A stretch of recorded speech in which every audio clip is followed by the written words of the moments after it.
60 రోజుల్లో మీతో ఇంగ్లీష్ అద్భుతంగా మాట్లాడిస్తాం. వెంటనే కాల్ చేసి జాయిన్ అవ్వండి.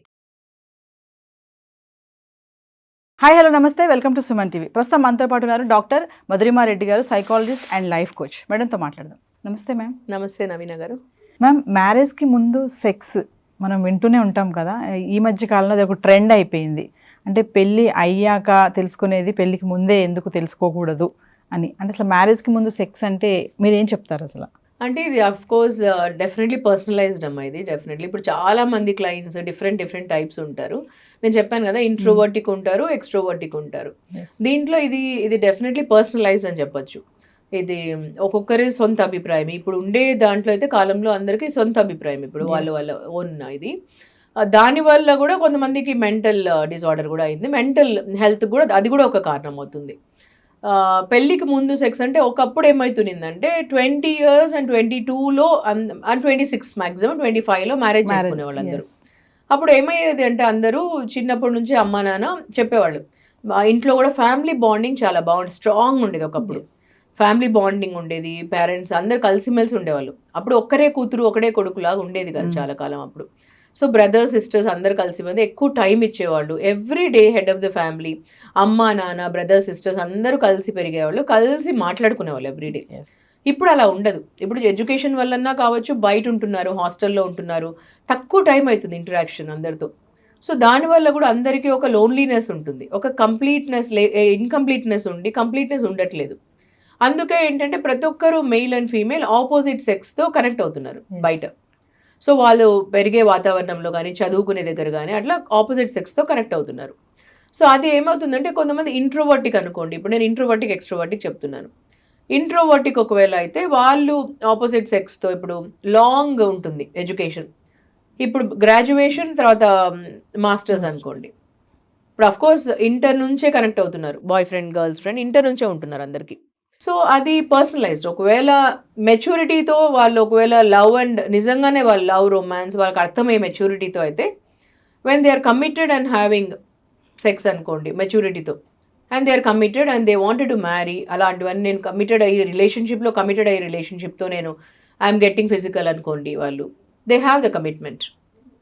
కాదు అనుకొని ఏమైనా డిస్టర్బెన్స్ అయిందంటే వాళ్ళలో, మరి they are getting in to multiple relationships, and వాళ్ళు ఎక్కడైనా హర్ట్ అయిందనుకోండి, అది రిమైన్ అవుతుంది గిల్ట్ లాగా.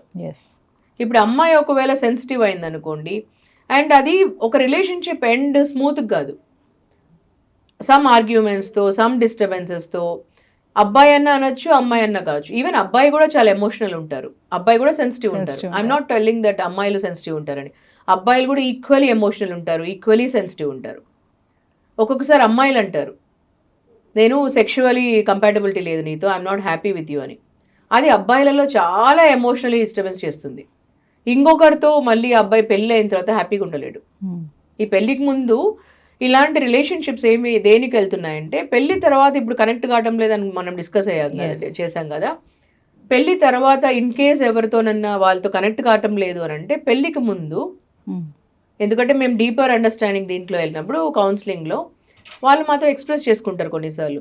పెళ్ళికి ముందు ఇలా ఉంటే అమ్మాయి బ్లేమ్ చేసేసి, నేను I'm not happy with you sexually అంటే 100 times అయిన తర్వాత సెక్షువలీ, నేను సెక్షువలీ కంపాటబిలిటీ నీతో లేదు నాకు అని ఒక బ్లేమ్ వేసేస్తే దే గెట్ వెరీ హర్ట్. ఆ హర్ట్ ఉండిపోతుంది వాళ్ళకి. ఇప్పుడు అన్ని రిలేషన్ బాగున్నా ఫిజికలీ కనెక్ట్ కాలేకపోతారు, మళ్ళీ ఎమోషనలీ కనెక్ట్ అయినా ఫిజికలీ కనెక్ట్ కాలేకపోతారు. సో ఇవన్నీ is a personal things. So it has to get in to మెచ్యూరిటీతో కావచ్చు. అందుకే totally it is personalized. So overall what I wanted to convey in this is, ఒకవేళ వాళ్ళు మెచ్యూర్డ్గా కమిటెడ్ అయ్యేసి and they feel that we're committed to each other, we wanted to have physical relationship because education is taking for them. ఇప్పుడు వాళ్ళు well settled అయితేనే financially మేము పెళ్లి చేసుకుంటాం అన్నప్పుడు పిహెచ్డీనే taking 6 years to 7 years depending వాళ్ళ గైడ్ని బట్టి, అది వైవాని బట్టి అవుతుందండి. ఈ మధ్యలో 7 years మినిమం అవుతుంది పిహెచ్డి, ఒక పిహెచ్డి. ఇప్పుడు నేను డబుల్ డాక్టరేట్ కాబట్టి నేను క్లియర్గా చెప్పగలను, నాకు 2 PhDs కావడానికి 7 years పట్టింది. సో ఈ మధ్యలో ఓవర్సీస్ అయితే ఇంకా 9 years పడుతుంది చాలా మందికి వెళ్ళి చేయడం అక్కడ వాళ్ళకి. సో ఇంకా కూడా అయిపోవటం లేదు, depends upon guide and the candidate వాళ్ళిద్దరిది.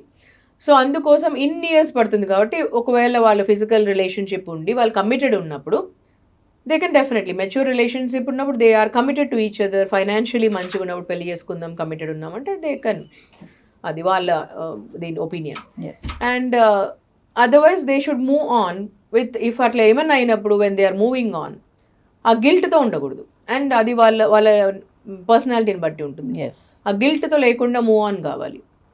అది అట్లా ఉన్నప్పుడే వాళ్ళు హ్యాపీనెస్ ఉండొచ్చు. మరి మ్యారేజెస్కి ముందు డేటింగ్ అని అంటారు కదా, మరి దీన్ని ఎలా చూడొచ్చు అంటారు? డేటింగ్ అంటే సో మ్యారేజ్కి ముందు డేటింగ్ అంటే, అది కూడా డేటింగ్ అంటే to know each other, and knowing each other is very good. So you can know each other ఎలా అంటే, ఇట్స్ నాట్ డేటింగ్ అంటేనే మీనింగ్ ఓన్లీ ఫిజికల్ రిలేషన్ అని కాదు. Knowing each other is very important to know each others mind, thought. మనము ఒక మనిషికి thoughts ఏంటి అని చాలా మంది మేము ప్రీ పోస్ట్ మ్యారిటల్ కౌన్సిలింగ్ చేస్తామండి. అట్ మా దానిలో మా క్లినిక్స్లో మేము pre post marital counselling package ఉంది. దానిలో చేసినప్పుడు ఏంటంటే 3 months ప్యాకేజ్ అది. అంటే మనకు ఎలా మనం థాట్స్ తెలుసుకోవాలి, ఎందుకంటే మనము చిన్నప్పటి నుంచి అన్ని చదువుకుంటాం, ఇంగ్లీష్, హిందీ, తెలుగు, హిస్టరీ అన్ని చదువుకుంటాం, అన్ని ఇంటర్లో చదువుకుంటాం. కానీ మ్యారేజ్ అనేది, మనీ అనేది ఇవన్నీ చదువుకోం. ఇవి దీనిల వల్లనే మనకు చాలా ప్రాబ్లమ్స్ అవుతాయి లైఫ్లో. సో ఎలాంటి పార్ట్నర్ మనకు సూట్ అవుతారు, ఎలా ఎన్నుకోవాలనేది చాలా ముఖ్యమైనది. ఇది లేకపోతే మన లైఫ్ టర్న్ అయిపోతుంది. చాలామంది మనము అసెట్స్ చూస్తాం, వాళ్ళు ఎంత రిచ్ ఉంటారు, ఎన్ని ఉంటాయి, ఆ లయబిలిటీ తెలియదు మనకు వాళ్ళవి. ఇవి చాలా మనకు థాట్స్ అనేది మ్యాచ్ కావడం చాలా ఇంపార్టెంట్. ఆ థాట్స్ ఎలా మ్యాచ్ అవుతాయి వాళ్ళకు అంటే, ఫస్ట్ నార్మల్ న్యాచురల్గా we need to talk to each other. అప్పుడు వాళ్ళు you can argue, agree, anything చేసుకోవచ్చు. ఆ థాట్స్ మ్యాచ్ అవుతాయి లేదా తెలుసుకోవడం ఇంపార్టెంట్. It's very important. అదే కంపాటబిలిటీ అంటాం. So you may like Mahesh Babu, I may like Prabhas. మీరు హేట్ చేయాల్సిన అవసరం లేదు. నేను ప్రభాస్, నా మూవీస్ అంటే ఇష్టం అంటే, సేమ్ థింగ్ నాకు మహేష్. రెండు ఈరోజు ఈ సినిమా చూడొచ్చు, రేపు వేరే సినిమా చూడొచ్చు. ఈరోజు ఈ రెస్టారెంట్ పోవచ్చు, రేపు వేరే రెస్టారెంట్కి వెళ్ళొచ్చు భోజనం చేయడానికి. ఇలా ఉండాలి లైకింగ్ అంటే. ఒకరొకరిని హేట్ చేసుకొని మనము అలా చేసుకోవాల్సిన అవసరం లేదు. సేమ్ మ్యారేజ్లో కూడా ఒకరొకరిని ఇన్స్పైర్ చేసేలా ఉండాలి. ఒకరొకరు థాట్స్ మ్యాచ్ అయితేనే బాగుంటుంది. ఈ ఒకరొకరిని రెస్పెక్ట్ చేసుకునేలా ఉండాలి. హస్బెండ్ వైఫ్ రిలేషన్ అంటే ఈరోజు ఒకరొకరికి మనము డిస్రెస్పెక్ట్ ఇచ్చుకొని నువ్వు నా మాట వినేసి ఇలా ఉండాలి, ఇలా అలా ఉండదు. It's a companionship, balancing. It's a compatibility ఉండాలి ఒకరొకరి పట్ల. అంటే ఒకరికి యాంగర్ వస్తుంది, ఇంకొకరు ఇలా ఉండడం కాదు. యాంగర్కి ఒక రీజన్ ఉంటుంది దేనికి వస్తుందో అని. సో ఇవే అర్థం చేసుకునే భావన అంటే. సో మీరు జ్యోతికాని, సూర్యాని చూసింటారు కదా, యాక్టర్స్ వాళ్ళు ఎన్ని అసలు ఎంత కంపాటబిలిటీలో ఎన్ని చెప్తుంటారు కదా. Jyothika how much she will tell about Surya, Surya కూడా how much she will tell about Jyothika also. So అలా ఒక రోల్ మోడల్ టైప్ ఆఫ్ కూడా ఉండొచ్చు వాళ్ళు, ఒకరొకరు హస్బెండ్ వైఫ్ కూడా. మేము ఫైనల్గా మ్యారేజ్కి ముందు సెక్స్ అంటే ఏం చెప్తారు, అంటే అది ఎంతవరకు కరెక్ట్ అంటే ఏం చెప్తారు ఫైనల్గా? సో దీనిలో కరెక్టా తప్ప అని చెప్పడానికి లేదండి. What I feel is it's a personalized is what I tell. It's individual opinion and people. మీకు గిల్ట్గా అనిపించదు అని అంటే మీరు చేసుకో, ఇది ఇట్ ఈస్ యువర్ ఒపీనియన్ అండి. కానీ దాంట్లో మీరు యూ కెన్ టేక్ ఇట్ బోల్డ్. అంటే మీరు నేను ఇది ఓవర్కమ్ కాగలను, అట్లాంటివి ఏమైనా అయితే కూడా నేను గిల్ట్గా తీసుకోను, I can go on, move on అనుకోండి అని. మూవ్ ఆన్ కాగలను అనుకుంటే it is your step. And నాకు నేను కమిటెడ్ వాళ్ళతో ఆ రిలేషన్షిప్లో, నేను కమిటెడ్, మేమిద్దరం కమిటెడ్ అంటే you go head with that. And ఏమన్నా అవుతే కూడా నేను మూవ్ ఆన్ కాగలను అంటే యూ టేక్ దట్ స్టెప్. ఇది నా opinion. That is what I wanted to give. Because నేను ఈ రోజు వరకు సమ్ ల్యాక్స్ ఆఫ్ క్లయింట్స్ని కౌన్సిలింగ్ చేశాను, కోచింగ్ చేశాను.